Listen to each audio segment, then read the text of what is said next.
Fala galerinha, Caio César aqui falando o que você tem que ouvir a respeito do tratamento da dor na lata, doa quem doer, baseado em ciência. E hoje a gente vai falar sobre dores do joelho, beleza? Nesse vídeo eu quero clarear na sua mente que existe um caminho comum no tratamento da dor no joelho e um caminho fora da curva, não necessariamente melhor, mas apenas diferente. Então, como fisioterapeuta, eu vou fazer uma abordagem completamente diferente da abordagem médica. Não quer dizer melhor, não quer dizer pior. É só diferente. Veja bem, o médico vai tratar o seu joelho baseado na doença, no processo inflamatório, tá? Se você tiver uma lesão de menisco, uma lesão de LCA, uma lesão cartilaginosa, uma condropatia patelar, uma tendinopatia patelar ou quadricipital, tendinites de poplíteo, né? Diversas lesões que o joelho pode apresentar e que o médico, o ortopedista, especialista em joelho, vai abordar com maestria. Só que dentro dessas diversas lesões que o joelho pode sofrer, essas lesões acarretam em alterações no sistema de movimento. O que é que eu quero dizer com isso? Que se você tem uma dor no joelho, você descarrega peso inadequadamente nesse joelho. Você protege o joelho e acaba sobrecarregando o outro lado. E essas compensações vão alterando a sua capacidade de andar, a sua marcha, o seu ato de subir escada, o seu ato de sentar, levantar. E através do sistema de movimento, que é expertise do profissional da fisioterapia, nós vamos restabelecer a sua função. Então eu vou te dar um exemplo básico, que é uma paciente com condropatia patelar. Beleza? Condromalácia, você já deve ter ouvido falar, síndrome patelofemoral, dor anterior no joelho, diversos nomes, diversos rótulos são dados a essa disfunção, a essa patologia, beleza? Então, se uma mulher que é sedentária começa a apresentar, por exemplo, um sinal de cinema, o que seria um sinal de cinema? Você está sentado de forma prolongada e aí quando você levanta, o joelho estala com dor. Estalar só não basta, estalar com dor. E aí essa dor vai se perpetuando e ela começa a alterar a forma de caminhar. Vamos lá olhar especificamente para o ato de caminhar. O ato de caminhar consiste em algumas fases, né? As fases da marcha. Quando você vai caminhar, você tem um contato inicial, que é o choque do calcanhar no chão. Depois do contato inicial, você tem uma fase que a gente chama de resposta à carga, onde a força de reação do solo, lembra de física, toda ação tem uma reação. Então, se eu dou um soco na minha parede aqui, a parede devolve uma força de igual potência em direção aos meus metacarpos, a minha mão. Força de ação e reação. Então, quando você pisa, o chão devolve essa força de reação do solo e você tem que distribuir essa força com muita ativação muscular, com muito controle excêntrico. Então a gente vai para a fase de resposta à carga, depois a gente vai para a fase de apoio médio, depois a gente vai para a fase de apoio terminal, balanço inicial, balanço médio e balanço terminal. E aí a gente faz um ciclo da marcha, né? Durante essas subfases da marcha, você pode ter alterações como, por exemplo, em vez de tocar o contato com o calcanhar no chão, você vai direto para o apoio com o médio pé, com o meio do pé. Você pula a fase de choque do calcanhar porque você não quer ter aquela ativação glútea e aquela sobrecarga do quadríceps e aquela sobrecarga na articulação do joelho, porque toda vez que você tem aquele contato e faz a força excêntrica com o glúteo, a força de distensionamento com o glúteo, você pode gerar cisalhamentos, alterações mecânicas no joelho e isso predispor a dor. Então você automaticamente adota um comportamento funcional adaptativo e tá tudo bem. Durante 3 semanas, tá tudo bem você evitar colocar carga nesse joelho, é normal, afinal o seu cérebro está disparando um fenômeno que a gente chama de nocicepção, que é um fenômeno protetor, te mostrando que tem algo ali que você precisa proteger. Só que a maioria dos pacientes com dor no joelho ultrapassam essa barreira de 3 semanas e começa a ter esse comportamento funcional mal adaptativo, tá? Porque se prolongou por muito tempo sem fazer uma readequação da marcha. Então vamos lá. Para readequar a marcha, o que é que a gente vai fazer? A gente vai colocar você em posições com ou sem gravidade, simulando essas subfases da marcha que estão alteradas no exame físico, no exame clínico do fisioterapeuta que está analisando o seu caminhar, que está analisando a sua corrida. Isso aí independe de baropodometria, de exame de plataforma de força, de tecnologia de Vicon, de análise 2D, 3D, cinemática. Você não precisa disso. Você tem bala na agulha para investir nisso? Maravilhoso. Você consegue quantificar, colocar em números, colocar os dados do que você está vendo. Mas se você não tem investimento para fazer em tecnologia, você pode, com o olho clínico, mudar o padrão da marcha sim. E esse padrão da marcha, ele altera na mesma hora quando você está trabalhando com irradiações, com técnicas de controle de movimento, que vão submeter o sistema nervoso central a readequar o controle muscular para aquela atividade. Então são pacientes que chegam de muletas e na primeira sessão sai sem as muletas. A gente não fez mágica nenhuma, a gente só deu um estímulo para o cérebro para falar assim, ó, na fase de resposta à carga eu quero que você ative mais o quadríceps, eu quero que você iniba mais o isquiotibial, eu quero que você tenha um controle excêntrico da panturrilha para fazer com que a dorsiflexão seja freada, para que você vá do contato inicial para a resposta à carga. Então a gente tem como ativar esses grupamentos musculares com técnicas específicas. E outra, te digo mais, com técnicas sem nem sequer tocar no paciente, através de teleconsultas, utilizando uma cama, um sofá, uma cadeira, a própria parede, ou paciente deitado no chão num colchonete. A gente consegue, com movimentos específicos, irradiar forças para o membro que está sendo protegido. E aí eu falo para vocês também de um fenômeno que ocorre em pacientes que têm dor na coluna com irradiação via ciático. Sabe aquela lombociatalgia? Quando o paciente perpetua uma lombociatalgia por muito tempo e aí resolve aquela lombociatalgia, às vezes ele fica com disfunção de descarga, ele protege aquela perna que sofreu com dor irradiada por muito tempo e desenvolve dor no joelho. Então muitas vezes, o que é que eu tenho para te dizer aqui? Muitas vezes a dor que está no seu joelho não tem bulhufas a ver com seu joelho, a não ser que você tenha sofrido um trauma. Se você joga futebol e do nada alguém entrou lateralmente no seu joelho e você teve um entorse, ou você fez uma manobra de pivô com o pé apoiado e rodou o tronco em cima, com o pé apoiado no chão, né? Você torcionou, fez um movimento de torção no joelho e rompeu algum ligamento, aí tudo bem. A causa da sua dor no joelho é nociceptiva, é inflamatória e o problema está no joelho. Só que a grande maioria dos pacientes que chegam aqui no consultório com dor no joelho não sofreu trauma, não sofreu queda, não sofreu acidente. Simplesmente subiram a escada e começaram a ter dor, ou desceram a escada e começaram a ter dor, ou começaram a correr, aumentou o volume e intensidade no treino de corrida, no treino de ciclismo e começou a desenvolver dor. Acordou com dor, foi dormir, a dor apareceu. Esses tipos de dores, que são a maioria, são inespecíficas, ou seja, não tem uma causa única. Não tem uma causa única, não adianta fazer exame de imagem. O caminho comum leva você para fazer um exame de imagem.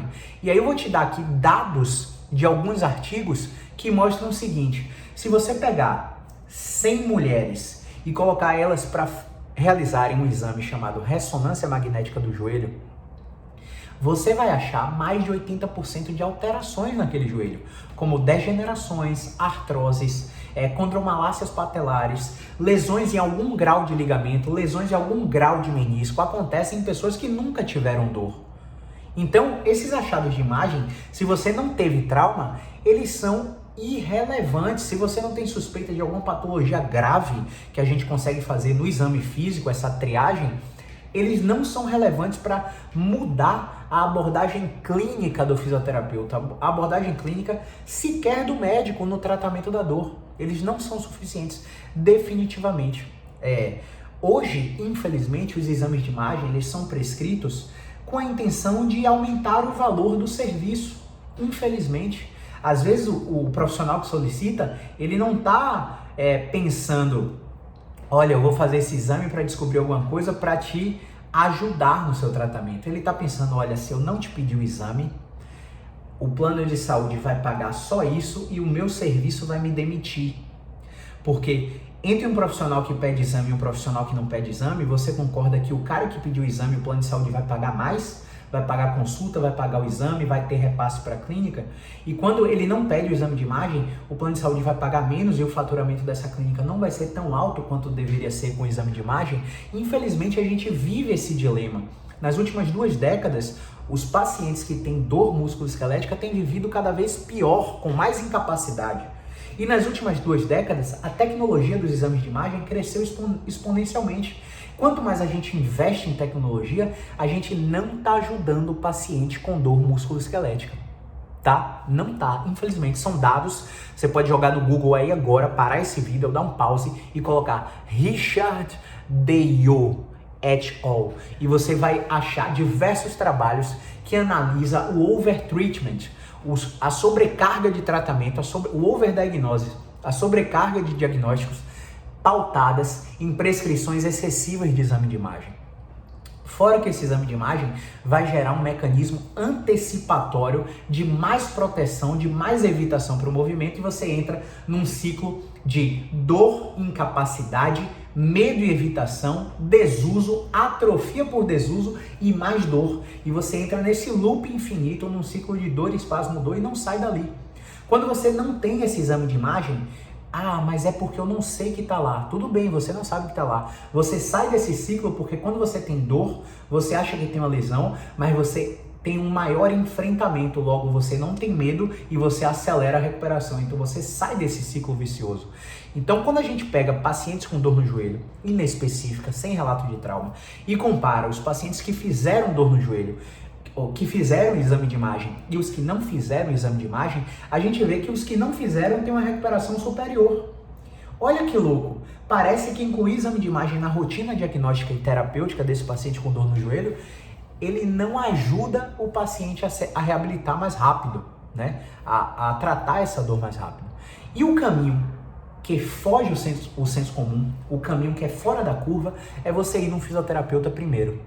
Por que o fisioterapeuta é melhor? Não, porque o fisioterapeuta custa menos para o sistema de saúde, para os planos de saúde. Eu vou te dar um exemplo. Eu recebi um paciente aqui semana passada que tinha condropatia patelar. Essa condropatia patelar foi explicada para ele da seguinte forma. Olha só, a sua cartilagem atrás da patela está sofrendo um desgaste. Esse desgaste é como se você estivesse pegando um queijo e fatiando. Quanto mais você corre, quanto mais você malha, quanto mais você faz agachamento, mais você corta uma fatia do queijo. Como é que esse paciente entendeu isso? Que quanto mais ele usasse o membro superior, mais ele ia degenerar o joelho. E logo, ele inferiu que quanto mais ele degenerasse o joelho, mais ele ia ter dor, né? Quando a gente sabe nos estudos científicos que tamanho da lesão não quer dizer mais dor. Existem pacientes que têm uma lesão pequena e muita dor, e existem pacientes que têm uma lesão gigantesca e nenhuma dor, tá? E foi explicado dessa forma. Então o paciente assumiu um comportamento de medo, começou a proteger o joelho, ficou com mais dor e a circunferência da coxa dele reduziu 2 centímetros.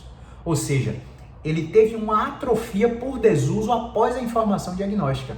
E aí eu cheguei para ele e falei com ele, olha, eu entendo que o mecanismo da condropatia patelar pode ser até de desgaste, mas esse desgaste não aconteceu porque você correu. Esse desgaste vem acontecendo ao longo da sua vida e você não tinha dor até o dia anterior e você corria, né? Você não aumentou o volume, não aumentou a intensidade, você foi correr e sentiu uma dor no joelho que é inespecífica.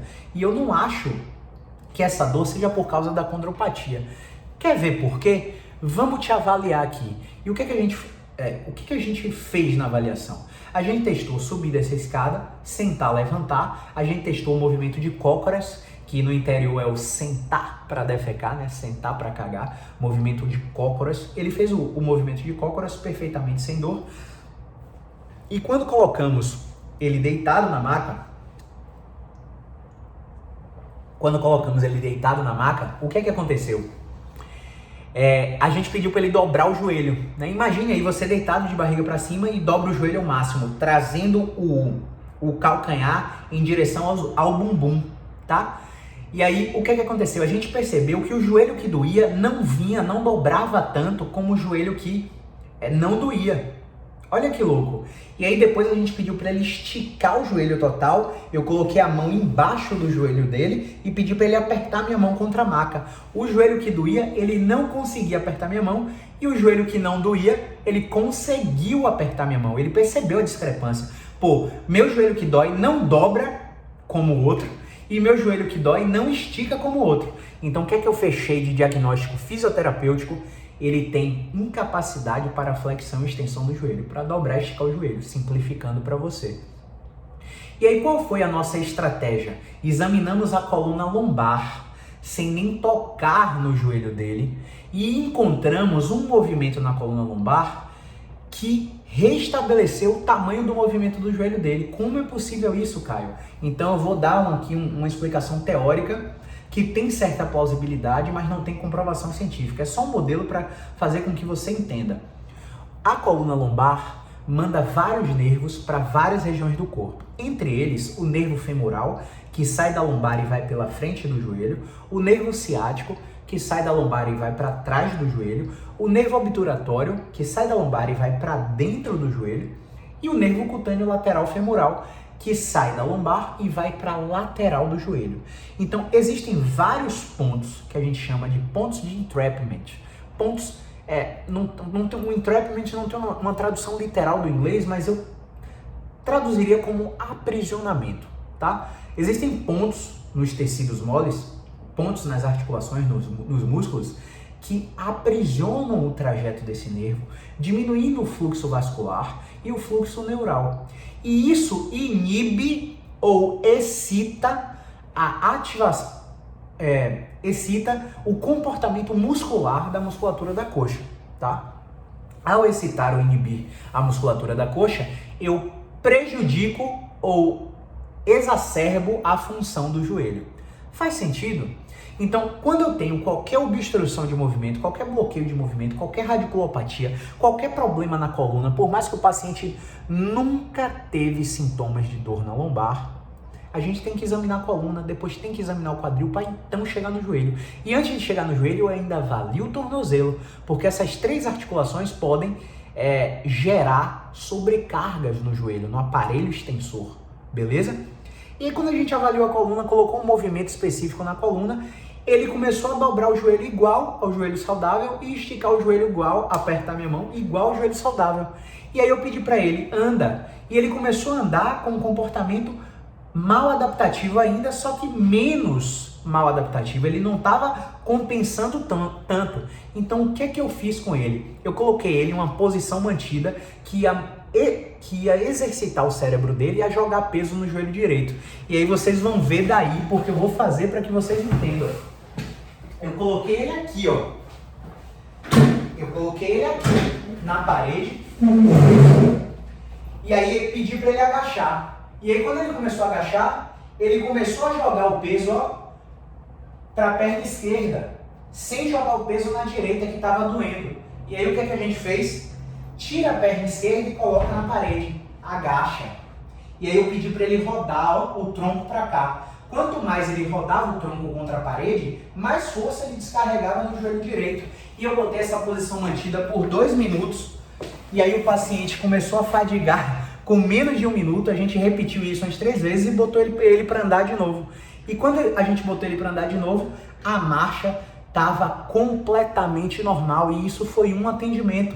É claro que pelo tempo que ele passou com um comportamento funcional mal adaptativo, ele vai recuperar aquele comportamento ruim. Só que aí eu passei essa tarefa de casa para ele fazer 3 vezes ao dia. E aí o cérebro dele começou a entender, olha, eu preciso descarregar peso no joelho direito.